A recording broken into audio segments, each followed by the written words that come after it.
খালেদ মহিউদ্দিন আমি একটা ছোট্ট প্রশ্ন করে রাখি। শেখ হাসিনা এবং তার বোন শেখ রেহেনাকে 36 বছর অপেক্ষা করতে হয়েছে তার বাবা এবং তার ভাইদের মায়ের হত্যাকাণ্ডের বিচারের জন্য, 18 জন সদস্যের বিচারের হত্যাকাণ্ডের জন্য। সেখানে একটি প্রেক্ষাপটে আমার কথাগুলো কিন্তু বলতে হবে। একটু বলি, বিচার বিভাগের উপর আপনার কতটা আস্থা রয়েছে? বিচার বিভাগের প্রতি আস্থা কতটুকু আছে, এই কঠিন প্রস্তুতি যখন আমার সামনে উপস্থাপন করেছেন, আমি খুব সুজয় এক কথা যদি বলি, আমাদের এগিয়ে যাওয়ার অনেক সুযোগ ছিল। আমরা যতটা এগোতে চেয়েছিলাম ততটাকে এগোতে পেরেছি। এবং বিচার বিভাগকে যারা কক্ষিগত করেছিল, যারা বঙ্গবন্ধু হত্যাকাণ্ডের মধ্য দিয়ে বিচার বিভাগকে পদানত করেছিল, সেটা প্রায় 2 দশকের অধিক সময় ধরে। তারপরে 96 সালে যখন প্রধানমন্ত্রী রাষ্ট্র ক্ষমতায় আসেন, সরকার পরিচালনার দায়িত্বে আসেন, তিনি প্রথম যে দৃষ্টান্তটি স্থাপন করেন, জাতির পিতা বঙ্গবন্ধুর হত্যাকাণ্ডের যে মামলা, সেই মামলাটি তিনি বিশেষ আদালতে নেননি।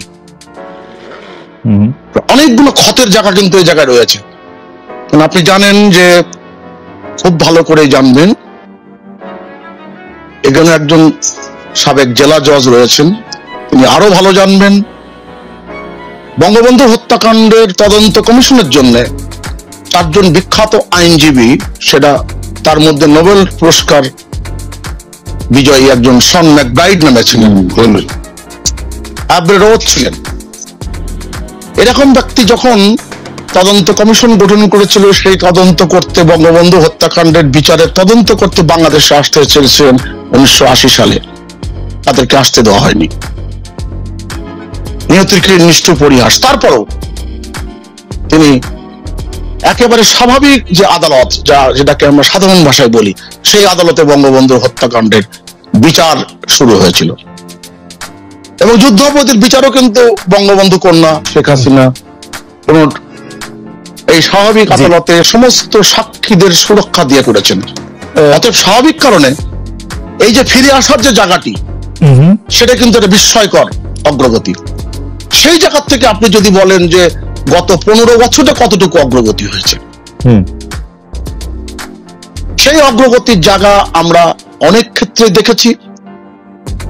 প্রান্তিক বিচ্যুতি তো আছেই, কেননা এই রাষ্ট্রের অবস্থানটার মধ্যে অনেকগুলো ভ্রান্তির জায়গা রয়েছে। সেটা কখন কোন জায়গায় হয়েছে, যদি আপনি আমাকে কথা বলার সময় যদি আমি কথা বলার সুযোগ পাই, নিশ্চয়ই আমি প্রসঙ্গক্রমে কথাগুলো উত্থাপন করব। সুভাষদা, আমি মানে আপনি অতি চমৎকার ভাবে প্রেক্ষাপট বর্ণনা করলেন, বর্তমান অবস্থার মধ্যে আপনি আসলেন। আমি আবারও শুরুর প্রশ্নটা করতে চাই যে, বিচার বিভাগ, আপনার অগ্রগতির জায়গাটা নিয়ে আপনি আপনার অবস্থান বলেছেন, কিন্তু বিচার বিভাগের প্রতি আপনার আস্থা রয়েছে কিনা, যদি আমি প্রশ্নটা আবার করি? সম্পূর্ণ। আপনি সেই মাস্টার মশাইয়ের মতন আমার একজন প্রিয় শিক্ষক ছিলেন। তিনি যখন তার নিজের মতো করে উত্তর তিনি পেতেন না, কিংবা সঠিক উত্তরটা পেতেন না বলে মনে করতেন, তিনি আমার ছাত্রকে বারবার একই প্রশ্ন করতেন। আপনি সেই আমার মাস্টার মশাইয়ের মতোই প্রশ্ন করলেন। আমি খুব খোলামেলা বলি, আপনি যদি সার্বিকভাবে বিচার করেন, সারা বিশ্বের বিচার ব্যবস্থার প্রতি বিচার করেন, দক্ষিণ এশিয়ার বিচার ব্যবস্থা নিয়ে যদি হিসাব করেন, আপনি দেখবেন বাংলাদেশের অগ্রগতি দৃশ্যমান।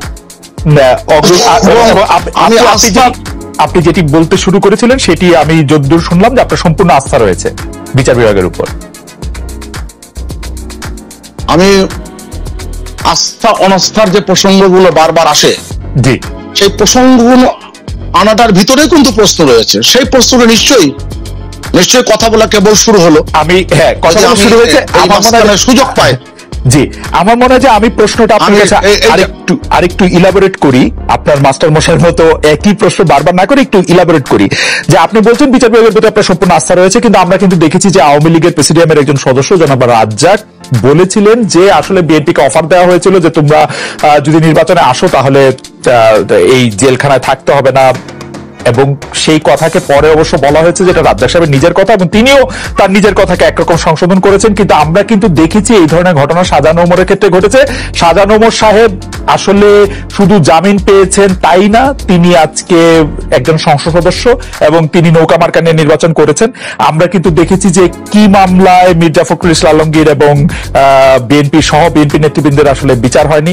আমরা দেখেছি যে মামলা প্রসিকিউশন সহ গায়েবী মামলা, নির্বাচনের আগে মামলা, এগুলি বিভিন্ন বিষয়গুলি দেখেই আমার কাছে মনে হয়েছে যে বিচার বিভাগের প্রতি আস্থা রাখা, আপনি জানেন আমার আপনার দুজনের বা ডক্টর সাজু আছেন এখানে, তারও শিক্ষক আবুল কাসেম ফজলুল হক তার ছেলে মারা যাওয়ার পরও বলেছিলেন যে আমি আসলে কারোর কাছে বিচার চাই না, আমার আসলে বিচার চাইবার কোনো জায়গা নাই। তো এই খালেদ মহিউদ্দিন আমি একটা ছোট্ট প্রশ্ন করে রাখি, শেখ হাসিনা এবং তার বোন শেখ রেহানাকে 36 বছর অপেক্ষা করতে হয়েছে তার বাবা এবং তার ভাইদের, তার মায়ের হত্যাকাণ্ডের বিচারের জন্য, 18 জন সদস্যের বিচারের হত্যাকাণ্ডের জন্য। জি, সেখানে একটি প্রেক্ষাপটে আমার কথাগুলো কিন্তু বলতে হবে। একটু বলি যে 36 বছর অপেক্ষা করতে হয়েছিল বলেই শেখ হাসিনা তার বোন শেখ রেহানা কিন্তু জাতির কাছে এই প্রতিজ্ঞা করেছিলেন, জাতিকে এই আশা দেখিয়েছিলেন যে আর কাউকে এই অপেক্ষা করতে হবে না। আজকে আমাদের আইনমন্ত্রীর মুখে শুনতে হবে না সাগর রুনির মামলার বিচারের জন্য 50 বছরও হইলেও অপেক্ষা করতে হবে। উনি কিন্তু এই প্রতিশ্রুতি আমাদের দিয়েছিলেন।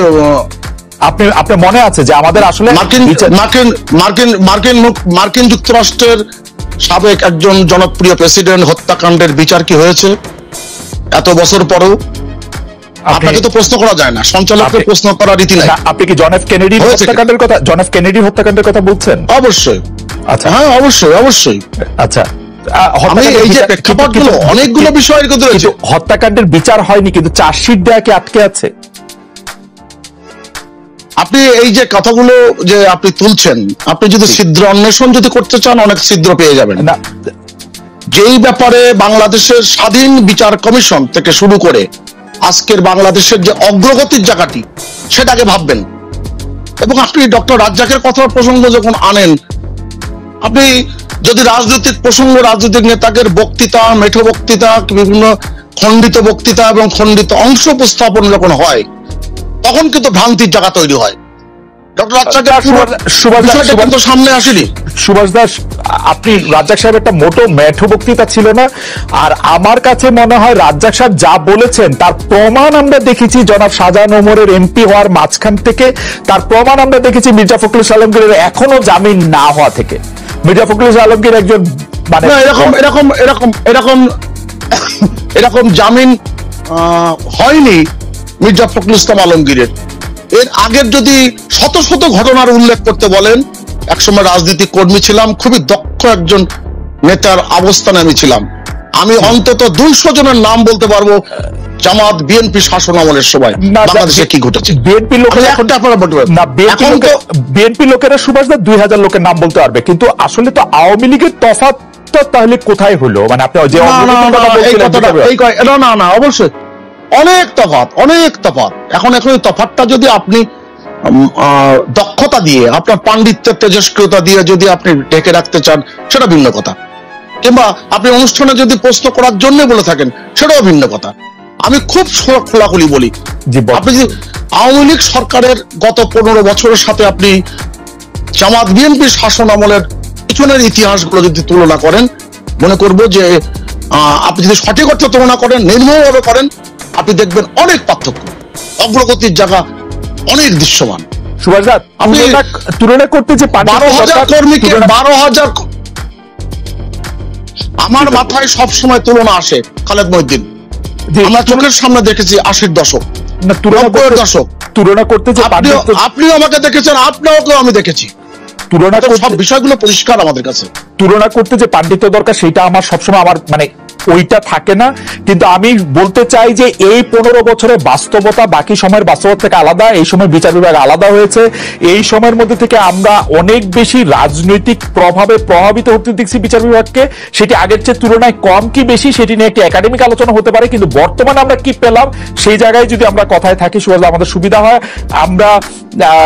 আমি কথায় থাকছি, আমি আপনাকে চিনি, আপনার কথার মর্মার্থ আমি সবসময় মর্মে ধারণ করতে পারি।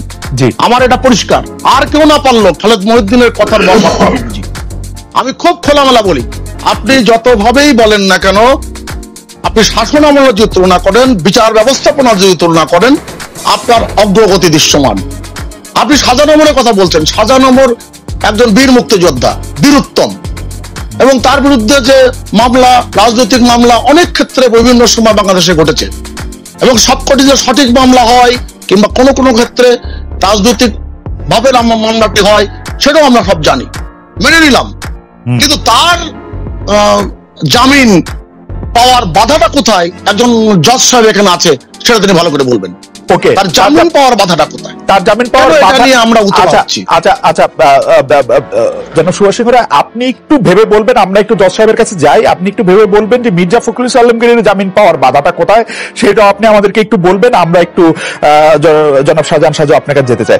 জনাব শাহজাহান সাজু, আমরা আসলে বিচার বিভাগের নানা রকম সমালোচনা করি, কিন্তু আমরা দেখি যে বিচার বিভাগ আলাদা হওয়ার পর থেকে বিচারকদের যে পরিমাণ ক্ষমতা, যে জায়গা, যে আওতা দেয়া হয়েছে, সেটি বাংলাদেশের সংবিধান স্বীকৃত একটি ক্ষমতা, কিন্তু বিচারকরা আমরা প্রায়ই দেখি যে এই ক্ষমতার চর্চা করেন না। অনেক সময় তারা এটা বলেন যে আসলে এটা করা যায় না, কিন্তু আমি অনেকের কাছে শুনেছি যে এটা বিচারকদের ব্যক্তিগত দুর্বলতার কারণে এটি হয়ে থাকে, এবং তারা তাদের ব্যক্তিগত দুর্বলতাকে একটি রাজনৈতিক রং দিয়ে ঢাকতে চান।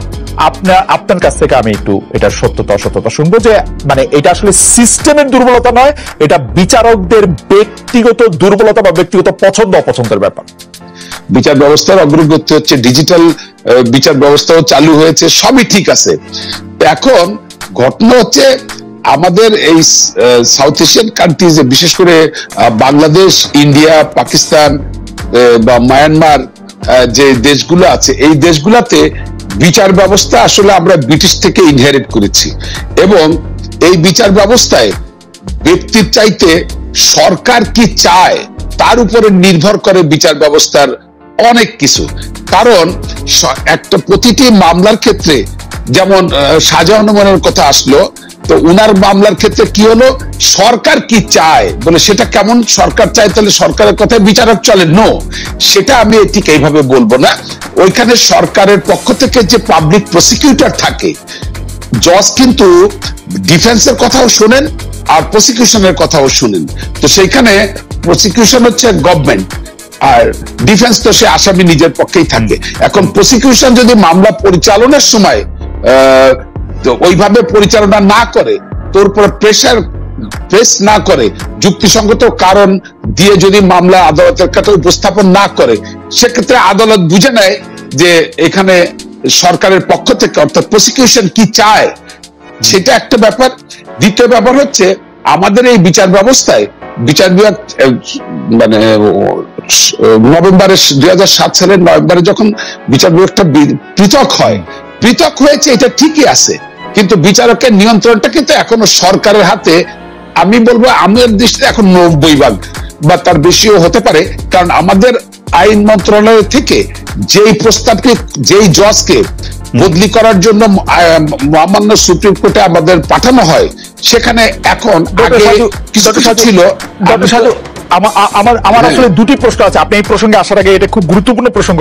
এক হচ্ছে যে আপনি বলছেন যে বিচারক আসলে খেয়াল করে যে সরকার কি চায় প্রসিকিউশনের থ্রুতে, প্রসিকিউশন যখন তার কেস প্রকাশ করে, তখন তার প্রসিকিউশনের থ্রুতে সে সরকারের চাওয়াটা বুঝতে চেষ্টা করে। তাহলে তো আমাদের একজন বিচারক দরকার নাই, আসলে আমাদের একটা সফটওয়্যার দরকার, প্রসিকিউশনে বুঝে সে সফটওয়্যার সেরকম করে করবে। দ্বিতীয় কথা হলো, আপনি শাহজাহান ওমর সাহেবের কথা বলছিলেন, আমরা কিন্তু দেখেছি শাহজাহান ওমর সাহেবের জামিন দেওয়া বা মির্জা ফখরুল ইসলাম আলমগীরের জামিন না দেওয়া বিচারকরাই করছেন। তা আমরা এটা আসলে সরকারকে কেমনে এটার মধ্যে দায়ী করব, এবং যেই বিচার বিভাগ আসলে স্বাধীন? শুনেন, সেটা হচ্ছে এই যে প্রসিকিউশনের কথা শুনে বিচারক রায় দেয়, এটা মনে হচ্ছে আপাত দৃষ্টিতে, কিন্তু যেই বিচারক রায় দেয়, আপনাকে এর আগে একটা টক শোতে আমি বলেছি যে আজকে কোন বিচারকের বদলি, পদোন্নতি, কর্মস্থল নির্ধারণ, এগুলা সুপ্রিম কোর্টের সাথে পরামর্শ করে আইন মন্ত্রণালয় করে থাকে।